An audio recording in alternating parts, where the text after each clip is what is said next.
নমস্কার বন্ধুরা, welcome to গ্রিহিনির হেসেল। আর আমি মনমন আবারও চলে এসেছি এক কবিরাজির রেসিপি নিয়ে, যা খেতে হয়েছে একদম রেস্টুরেন্টের মতো। তাহলে এই সুন্দর রেসিপিটা কিভাবে বানিয়েছি আসুন দেখে নেওয়া যাক। ডিমের কবিরাজি বানানোর জন্য এখানে আমি নিয়েছি 3টে ডিম। ডিমগুলোকে আমি একটা গ্রেটারের সাহায্যে গ্রেট করে নিচ্ছি। সবকটা ডিম আমার গ্রেট করা হয়ে গেছে, এটাকে রেখে দিচ্ছি। এবার আমি ব্রেড ক্রাম্বস বানিয়ে নেব। তার জন্য একটা গ্রাইন্ডার জারের মধ্যে আমি 4 পিস পাউরুটিকে এইভাবে কুচি কুচি করে দিয়ে সেটা গুঁড়ো করে নিচ্ছি। দেখুন, সুন্দর একটা ব্রেড ক্রাম্বস বানানো হয়ে গেছে। আপনারা না বানাতে পারলে দোকান থেকে রেডিমেড কিনে নিয়ে আসবেন। এরপর গ্যাস ওভেনে আমি একটা প্যান বসিয়ে গরম করে নিয়েছি। এর মধ্যে দিয়ে দিচ্ছি 2 টেবিল স্পুন রিফাইন্ড অয়েল। তেলটা গরম হলে এর মধ্যে দিয়ে দিচ্ছি 1 কাপ পরিমাণ কুচনো পেঁয়াজ। পেঁয়াজটা হালকা করে ভেজে নেওয়ার পরে এর মধ্যে আমি অ্যাড করছি 3টে কুচনো কাঁচা লঙ্কা। কাঁচা লঙ্কাগুলো পেঁয়াজের সাথে একসাথে ভেজে নিচ্ছি নেড়ে চেড়ে। লঙ্কা পেঁয়াজ কিছুক্ষণ ভাজার পর এর মধ্যে আমি অ্যাড করছি 1 টিস্পুন আদা রসুন বাটা। আদা রসুনটাও আমি পেঁয়াজ আর লঙ্কার সাথে ভালো করে ভেজে নিচ্ছি। এরপর এর মধ্যে অ্যাড করছি 1 টিস্পুন জিরে গুঁড়ো, 1 টিস্পুন ধনে গুঁড়ো,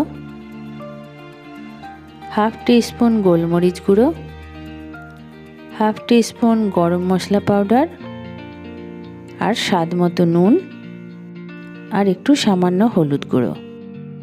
এবারে পুরো জিনিসটা আবারও আমি ভালো করে নেড়ে চেড়ে মিক্স করে নিচ্ছি। এরপর এর মধ্যে আমি একটা ছোট সিদ্ধ করা আলু গ্রেট করে দিয়ে দিচ্ছি। আপনারা চাইলে ম্যাশ করেও দিতে পারেন। গ্রেট করে দিলে আলুর কোনো ছোট ছোট শক্ত অংশ বা টুকরো একদমই থাকবে না। আর এই রেসিপিতে ডিম আপনারা যে পরিমাণে দেবেন চেষ্টা করবেন আলুটা তার অর্ধেকের কম দিতে, তবেই কাটলেটগুলো খেতে ভালো হবে। এবার দিয়ে দিচ্ছি কিছুটা পরিমাণে কুচনো ধনেপাতা। ধনেপাতা দেওয়ার পর এবারে পুরো জিনিসটা আবারও আমি ভালো করে নেড়ে চেড়ে মিক্স করে নিচ্ছি। এ সময় গ্যাসের ফ্লেমটা একদম লোতে রাখতে হবে। মিক্স করা হয়ে গেলে এর মধ্যে আমি অ্যাড করছি 2 টেবিল স্পুন ব্রেড ক্রাম্বস, যেটা আমি আগে থেকে বানিয়ে রেখেছিলাম। আর যে গ্রেট করা ডিমের পরিমাণটা যেটা ছিল, যে 3টে ডিম আমি আগে থেকে গ্রেট করে রেখেছিলাম, সেটাও এর মধ্যে অ্যাড করে দিয়ে সমস্ত জিনিসটা ভালো করে নেড়েচেড়ে মিক্স করে নিচ্ছি। এরপর এর মধ্যে আমি অ্যাড করছি 1 table spoon tomato sauce. Tomato সসটা দেওয়ার পরেও বন্ধুরা ভালো করে এটা নেড়ে মিক্স করে নিতে হবে।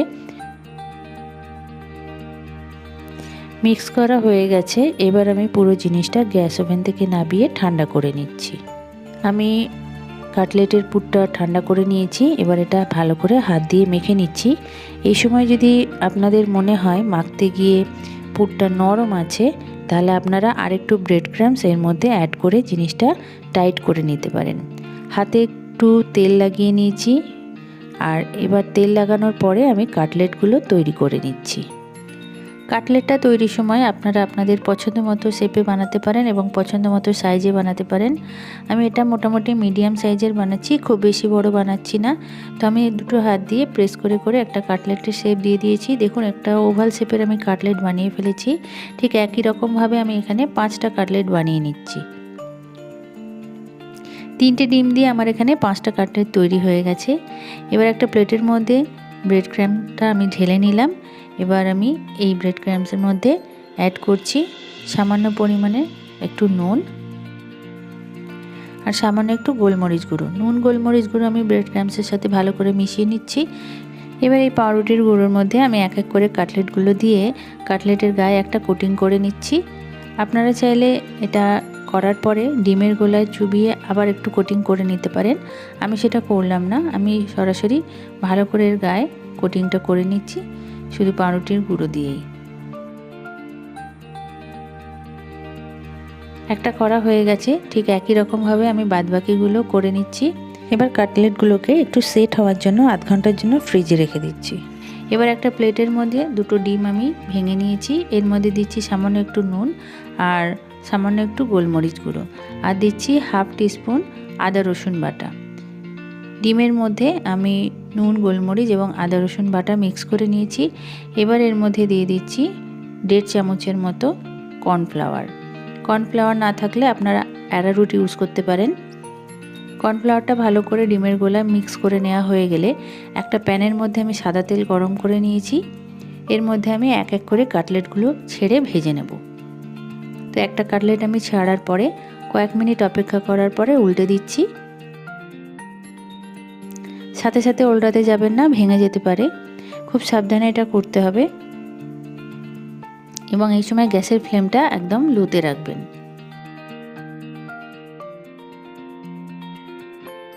কাটলেটের একটা পিঠ ভালো করে ভাজা হয়ে গেলে আর একটা পিঠ ভেজে নিচ্ছি এবং এই অবস্থায় কিন্তু খুব বেশি ভাজবেন না, কারণ এটা আরও ভাজা হবে।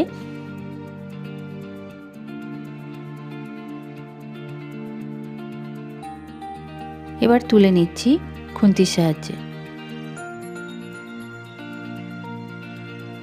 এবার আমি যে ডিমের গোলাটা বানিয়েছিলাম সেই ডিমের গোলা থেকে আঙুলে করে অল্প অল্প করে গোলা তুলে আমি একটা তেলের ওপরে একটা ডিমের জালি তৈরি করে নিয়েছি।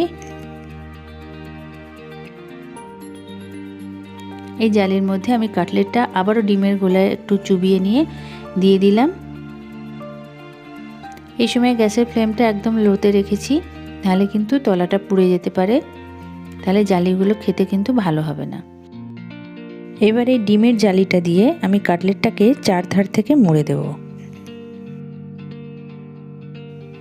আমি ঠিক যেভাবে দেখাচ্ছি এইভাবে করার চেষ্টা করবেন বন্ধুরা। প্রথমবার করতে গেলে হয়তো একটু অসুবিধা হতে পারে, তবে একটু ভালো করে মনোযোগ সহকারে করলে নিশ্চয়ই ভালো হবে আপনাদের।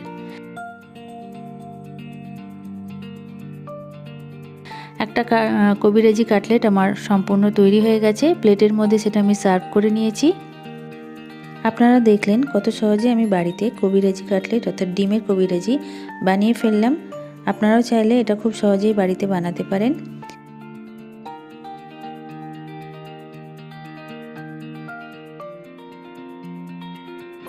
এবার কাটলেটটা আমি একটু কেটে দেখাচ্ছি কেমন হয়েছে ভেতরটা। দেখুন বন্ধুরা, কাটলেটটা কত নরম হয়েছে, কত সহজে কেটে গেল, অথচ এটা খেতে ভীষণই টেস্টি হয়। আপনাদের ভালো লাগলে অবশ্যই একবার বাড়িতে ট্রাই করে দেখবেন। আশা রাখছি আপনাদের ভালো লাগবে। আজকের রেসিপিটা আপনাদের কেমন লাগলো সেটা কমেন্ট করে জানাতে কিন্তু ভুলবেন না।